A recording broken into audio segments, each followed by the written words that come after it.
Hello viewers, welcome back to my channel physio years. सबसे पहले हम जानेंगे कि जो आपका कंधा बाहर निकलता है, शोल्डर डिस्लोकेशन होता है, उसकी एनाटॉमी के बारे में थोड़ा सा देखो। जैसे कि एक ना सॉकेट होती है और बल्ब होते हैं। सॉकेट है, बल्ब है। अब ये बल्ब इसके अंदर फिट करेंगे, वो क्या करेगा, ठीक है, अच्छे से फिक्स हो जाएगा। अब वही वहाँ राउंड मूवमेंट होती रहेगी उसकी, ठीक है। वैसे ही हमारा ये शोल्डर होता है, उसमें गिलिनॉइड कैविटी होती है। ऐसे आप ये देखो, ये गिलिनॉइड कैविटी है।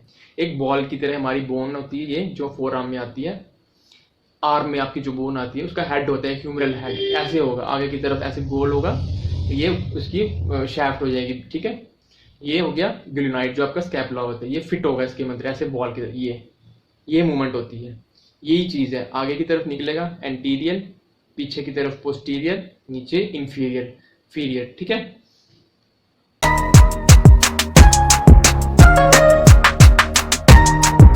क्या है, व्हाट इज शोल्डर डिसलोकेशन?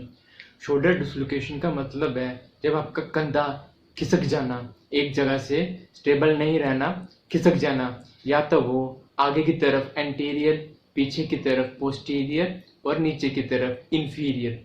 ये 3 टाइप्स होते हैं शोल्डर डिसलोकेशन के। इसमें आपका कंधा किस कारण एंटीरियर, किस कारण पोस्टीरियर और किस कारण इंफीरियर डिसलोकेट, दैट मीन्स बाहर की तरफ निकल सकता है या खिसक सकता है। काजी काजिज की बात करें तो इसमें सबसे पहला काज आया था स्पोर्ट्स में। जो पर्सन स्पोर्ट्स खेलते हैं उनमें ये इंजरी कॉमन देखने को मिलती है।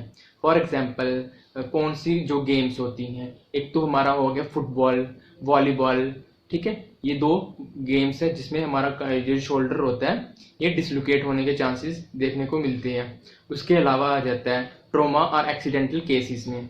ट्रोमा और एक्सीडेंटल केसेस में जब आप कोई 2 व्हीलर चला रहे हैं, ठीक है, कोई हिट कर गई आपको, बस या कोई ऑटो वाला, रिक्शा वाला आपको हिट कर देते हैं, उसके कारण भी आपको ये ट्रोमेटिक इंजरी, जो रोड साइड इंजरी होती है, आपका कंधा डिसलोकेट देखने को मिल सकता है।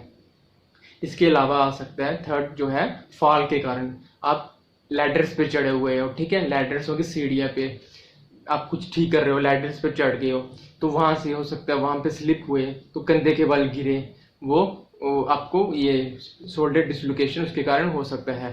अब बात करते हैं कि एंटीरियरली डिसलोकेशन किस कारण होता है, पोस्टीरियर किस कारण होगा, तो जो इंफीरियर किस कारण होता है। फॉर एग्जाम्पल, अगर आप कोई भी चीज़ आपको हिट कर गई, या आप गिर गए, या आप स्पोर्ट्स में कुछ खेल रहे हैं तो वो बॉल आपको हिट कर गई, फुटबॉल खेल रहे हैं, ठीक है, फुटबॉल की किक करते हैं या टर्न लेते, ठीक है, किसी के कारण आपको ये शोल्डर डिसलोकेट हो जाता है। हम ये जज नहीं कर सकते कि आपका एंटीरियर है, पोस्टीरियर है, बिना डायग्नोज के। डायग्नोज के लिए आपको एक्सरे करवाना पड़ता है, उससे हम बता सकते हैं कि आपका जो कंधा है वो किस तरफ डिसलोकेट हुआ है, एंटीरियरली, पोस्टीरियर और inferiorly. Anterior dislocation 95% 100 out of ये केस देखने को मिलते हैं, और जो पोस्टीरियर डिसलोकेशन होता है वो 3-4%, और जो इंफीरियर वो 1% आपको देखने को मिलेगा।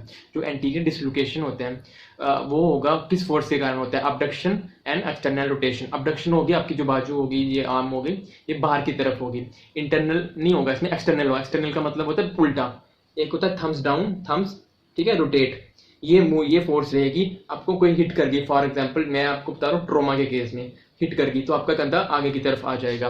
अब कैसे पता लगाएं कि हमारा कंधा आगे की निकल गया? उस वक्त आपको देख क्या होगा, जो सिम्टम्स मैं बता देता हूँ। पेन होगी, बहुत ही तेज होगी, और बाजू हिलेगी, जो रेंज होती है वो तो उसी जगह रिस्ट्रिक्ट हो जाएगी, ठीक है। उसके बाद स्वेलिंग भी हो सकती है, निशान पड़ जाती है, ब्लूइश कलर की ब्रूसिस फॉर्मेशन होती है, ठीक है। अगर आप फिर भी चेक करना चाहते हो तो अपना ये हैंड दूसरे शोल्डर को टच करना है। अगर ये टच हो जाता है दैट मीन्स ओके, कोई वो नहीं हुआ है डिसलोकेट। अगर ये हाथ बाजू हिल रही नहीं है और यहाँ तक तो पहुंच ही नहीं रही है, तो इसका मतलब आपको डिसलोकेशन हो गई है। जो ये था एंटीरियर डिसलोकेशन। करते हैं पोस्टीरियर डिसलोकेशन, आपका कंधा पीछे की तरफ से निकलना।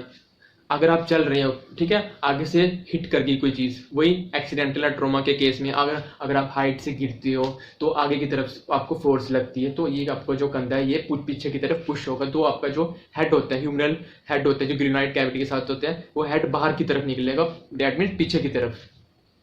या तो वो डायरेक्ट पीछे हो सकता है, या पोस्टीरियर लेटरली भी हो सकता है, या पोस्टीरियर मीडियली भी हो सकता है, बट जो फोर्स लगेगी वो आगे की तरफ से लगेगी और कंधा पीछे की तरफ से जाएगा। ये आपको 4% ही आपको केसेस देखने को मिलेंगे। अब थर्ड नंबर पे आ जाता है इंफीरियर डिसलोकेशन। इंफीरियर डिसलोकेशन आपको बस 1% कोई होगा केस वो देखने को मिलेगा 100 आउट ऑफ 1%। उसमें यही होगा कि आप कोई वजन उठाए हुए, लोड, हैवी लोड इधर रखे हुए हो, ठीक है।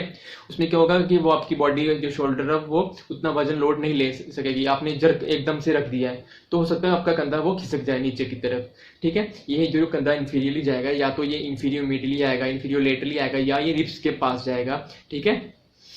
तो कौन कौन से थे? एंटीरियर, पोस्टीरियर और इंफीरियर। इसके साथ कॉम्प्लिकेशंस भी कई बार देखने को मिलती हैं। तो कॉम्प्लिकेशन में क्या होता है, जो हमारी अगर शोल्डर डिसलोकेट हुए हैं उसमें जो नर्व पास आउट होती है, फॉर एग्जांपल यहाँ से हमारी कोई नर्व, जैसे कि जो हमारी ये शोल्डर है इसमें ना एक्सिलरी नर्व पास आउट होती है, ठीक है। तो न्यूरोवास्कुलर स्ट्रक्चर में आ जाता है वो डैमेज हो जाएगी, उस कारण भी आपको कंधा की प्रॉब्लम हो सकती है वापस फिर से। या अगर एक बार डिसलोकेट हुआ है तो अगर कई बार नर्व प्रेस हो गई है, अच्छे से नहीं बैठा है आपका कंधा, तो कॉम्प्लिकेशन ये देखने को मिलेगी, न्यूरोवास्कुलर में ये आ जाते हैं। इसके साथ ही आपको मिलने को मिलेगा रोटेटर कफ टियर और इंजरी। उसमें भी क्या होगा, आपकी जो बाजू है वो ऊपर नहीं जाएगी, एक लिमिट तक की जाएगी। अगर जब आप करोगे, अगर कोई पैसिवली करेगा तब जाएगी, ऐसे नहीं जाएगी।